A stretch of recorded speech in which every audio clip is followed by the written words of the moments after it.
আসসালামু আলাইকুম, স্বাগতম জানাচ্ছি বিবিসি নিউজ আন্তর্জাতিক সংবাদে। শুরুতেই সংবাদ শিরোনাম, এরপর বিস্তারিত। হরমুজ পেরিয়ে চীন ও পাকিস্তানের পথে মধ্যপ্রাচ্যের জ্বালানিবাহী ট্যাঙ্কার। চীন পাকিস্তানের আয়রন ব্রাদার্স সম্পর্ক, শান্তি কূটনীতিতে জটিল সমীকরণ। ইরানের সঙ্গে হয় অর্থবহ চুক্তি, নয়তো কোনো চুক্তিই নয়, ট্রাম্প। ভারত যা চাইবে তাই পাবে, ট্রাম্প। দর্শক, এতক্ষণ শুনছিলেন সংবাদ শিরোনাম। এখন বিস্তারিত। আপনি যদি ইসরায়েলের ধ্বংস চান এবং মুসলিমদের পাশে থাকেন, তাহলে ভিডিওতে লাইক করে চ্যানেলটি অবশ্যই সাবস্ক্রাইব করে দিবেন এবং আপনার মূল্যবান মতামত অবশ্যই কমেন্টে লিখে জানিয়ে দিবেন। এখন বিস্তারিত। হরমুজ পেরিয়ে চীন ও পাকিস্তানের পথে মধ্যপ্রাচ্যের জ্বালানিবাহী ট্যাঙ্কার পারস্য উপসাগরের কৌশলগত জলপথ হরমুজ প্রণালী অতিক্রম করেছে। তরলীকৃত প্রাকৃতিক গ্যাস এলএনজি পরিবাহী দুটি বিশাল ট্যাঙ্কার। কাতার থেকে এলএনজি বোঝাই করে ট্যাঙ্কার দুটি এখন পাকিস্তান ও চীনের দিকে এগিয়ে চলেছে। সোমবার ২৫ মে আন্তর্জাতিক সামুদ্রিক জাহাজ চলাচল ট্র্যাকিং ডেটার বরাত দিয়ে বার্তা সংস্থা রয়টার্স এই তথ্য জানিয়েছে। এলএসিজি এবং ক্ল্যাপারের শিপিং তথ্য অনুযায়ী এলএনজি ট্যাঙ্কার ফুয়াইরিত আজ হরমুজ প্রণালী অতিক্রম করছে। আগামীকাল মঙ্গলবার সেটির পাকিস্তানে পণ্য খালাস করার কথা রয়েছে। বাহামার পতাকাবাহী এই জাহাজ গত ২৮ মার্চ কাতারের রাস লাফান বন্দরে এলএনজি লোড করেছিল।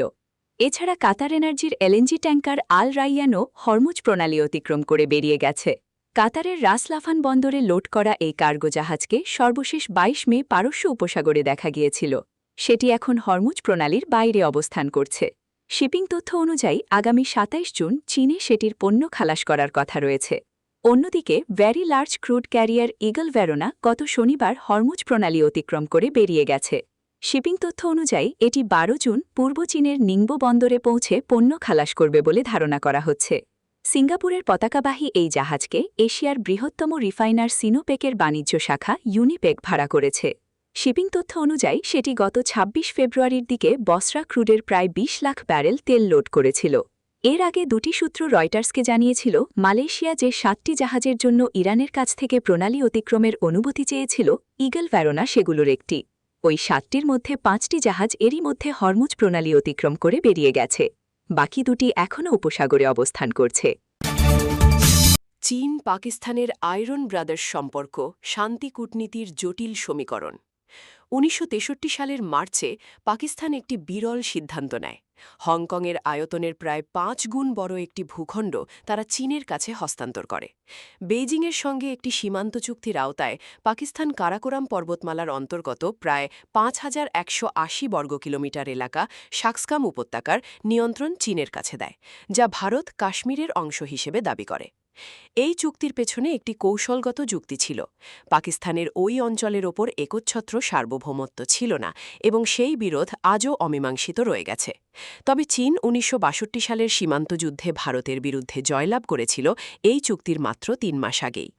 পাকিস্তানের তখনকার নেতৃত্ব এই সিদ্ধান্তে পৌঁছায় যে বিতর্কিত পর্বতাঞ্চলের উপর এককভাবে ভারতের দাবির মোকাবিলা করার চেয়ে সেই এলাকার নিয়ন্ত্রণ চীনের হাতে থাকা বেশি যৌক্তিক। বিশ্লেষক আবিদ হুসাইন আল জাজিরায় এভাবেই পাকিস্তান ও চীনকে আয়রন ব্রাদার্স বা লৌহ ভাই হিসেবে উল্লেখ করেছেন।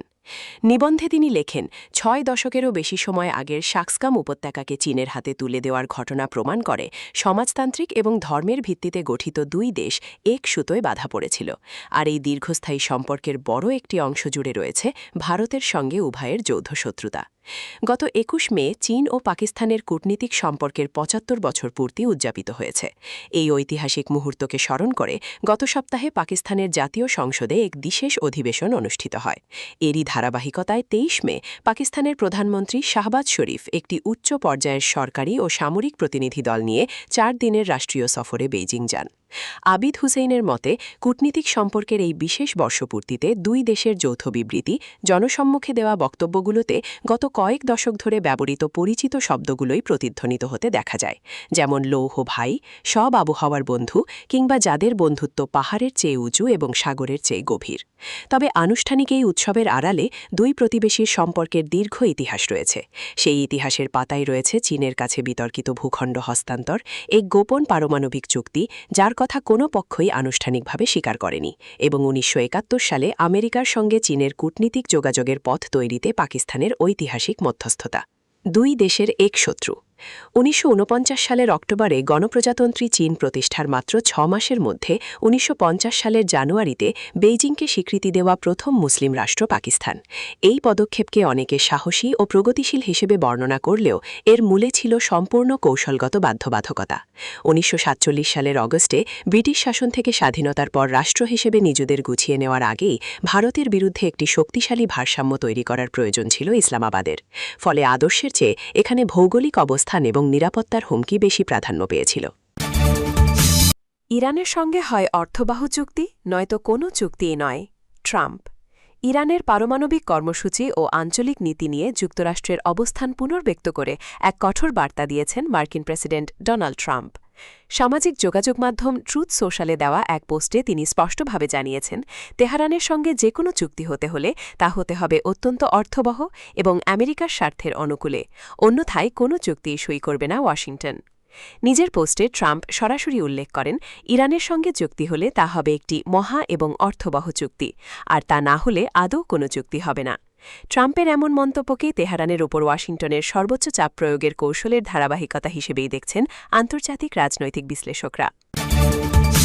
ভারত যা চাইবে তাই পাবে, ট্রাম্প যুক্তরাষ্ট্রের স্বাধীনতার ঘোষণার ২৫০তম বার্ষিকী উপলক্ষে দিল্লিতে আয়োজিত এক অনুষ্ঠানে ফোনে যুক্ত হয়ে ভারতের প্রধানমন্ত্রী নরেন্দ্র মোদীর প্রশংসা করেছেন মার্কিন প্রেসিডেন্ট ডোনাল্ড ট্রাম্প।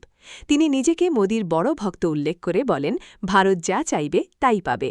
স্থানীয় সময় রোববার ২৪ মে রাতে আয়োজিত অনুষ্ঠানে উপস্থিত ছিলেন মার্কিন পররাষ্ট্রমন্ত্রী মার্কো রুবিও এবং ভারতে যুক্তরাষ্ট্রের রাষ্ট্রদূত সার্জিও গোর।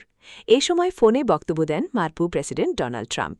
ট্রাম্প বলেন, সার্জিও, আপনাকে আমাদের দেশের প্রতিনিধিত্ব করতে হবে, তবে আমি সবার প্রতি শুভেচ্ছা জানাতে চাই। আমি ভারতকে ভালোবাসি, আমি ভারতের প্রধানমন্ত্রীকে ভালোবাসি। মোদি অসাধারণ, তিনি আমার বন্ধু। ট্রাম্প বলেন, আমরা ভারতের এত কাছাকাছি আগে কখনো ছিলাম না। ভারত আমাদের ওপর শতভাগ ভরসা করতে পারে। তাদের কোনো সহায়তা প্রয়োজন হলে তারা জানে কোথায় ফোন করতে হবে, তারা এখানেই ফোন করবে। আমরা ভালো করছি, আমরা একের পর এক রেকর্ড করছি। ট্রাম্প আরও বলেন, আমাদের অর্থনীতির রেকর্ড পরিমাণ শক্তিশালী, শেয়ার বাজারও রেকর্ড উচ্চতায়, আর ভারত যা চায় তাই পায়। আমি প্রধানমন্ত্রী মোদির একজন বড় ভক্ত। এ সময় তিনি মার্কো রুবিওরও ভূয়সী প্রশংসা করেন। ট্রাম্প বলেন, তিনি যুক্তরাষ্ট্রের ইতিহাসের সর্বকালের সেরা পররাষ্ট্রমন্ত্রী হিসেবে দায়িত্ব শেষ করবেন। যখন আপনার কাছে মার্কো সার্জিওর মতো মানুষ থাকে, তখন আপনি সবচেয়ে গুরুত্বপূর্ণ বিষয়গুলোই পাচ্ছেন।